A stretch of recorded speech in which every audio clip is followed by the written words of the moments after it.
Assalamualaikum warahmatullahi wabarakatuh. Saya Nur Aprianti dari Prodi Administrasi Publik, NIM 2085-20075, mata kuliah Bahasa Indonesia. Saya akan mempresentasikan tugas saya yang berjudul Sejarah Perkembangan Bahasa Indonesia. Sejarah Bahasa Indonesia.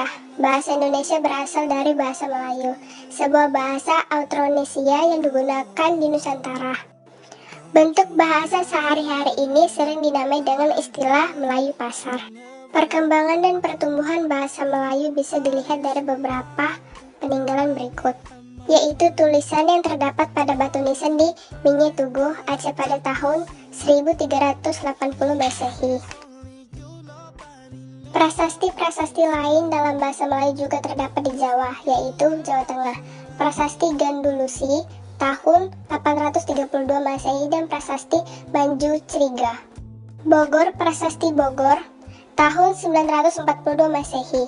Bahasa Melayu di Indonesia kemudian digunakan sebagai lingua franca, tetapi pada waktu itu belum banyak yang menggunakannya sebagai bahasa ibu. Bahasa ibu masih menggunakan bahasa daerah yang jumlahnya mencapai 360 bahasa. Pada awal abad ke-20, bahasa Melayu pecah menjadi dua. Di tahun 1901, Indonesia di bawah Belanda mengadopsi ejaan Van Opswischen. Sedangkan pada tahun 1904, Malaysia di bawah Inggris mengadopsi ejaan Wilkinson.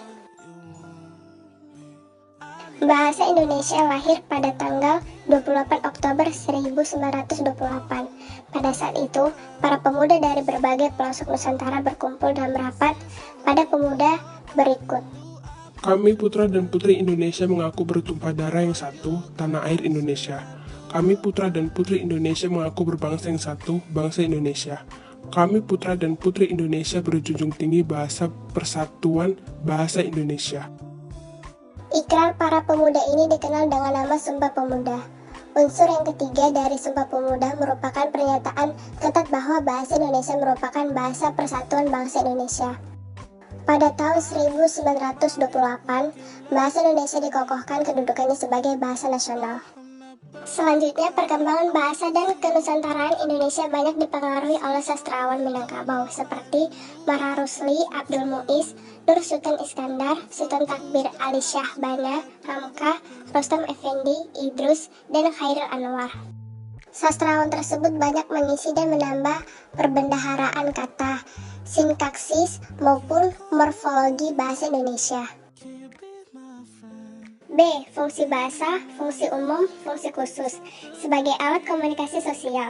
Fungsi khusus, emotif, tumpuan pembicaraan pada si penutur. Contoh, mengungkapkan rasa gembira, sedih, terharu, dan lain-lain.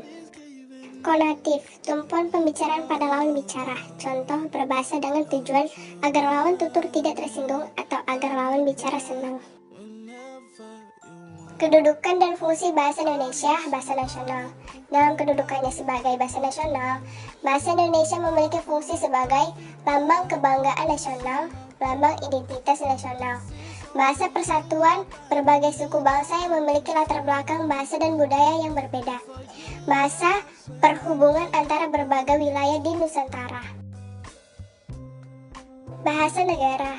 Dalam kedudukannya sebagai bahasa negara, bahasa Indonesia memiliki berbagai fungsi, yaitu sebagai bahasa resmi negara, sebagai bahasa pengantar di dunia pendidikan, sebagai bahasa perhubungan dalam hal mewujudkan kepentingan nasional, sebagai bahasa pengembang ilmu pengetahuan, teknologi, dan budaya.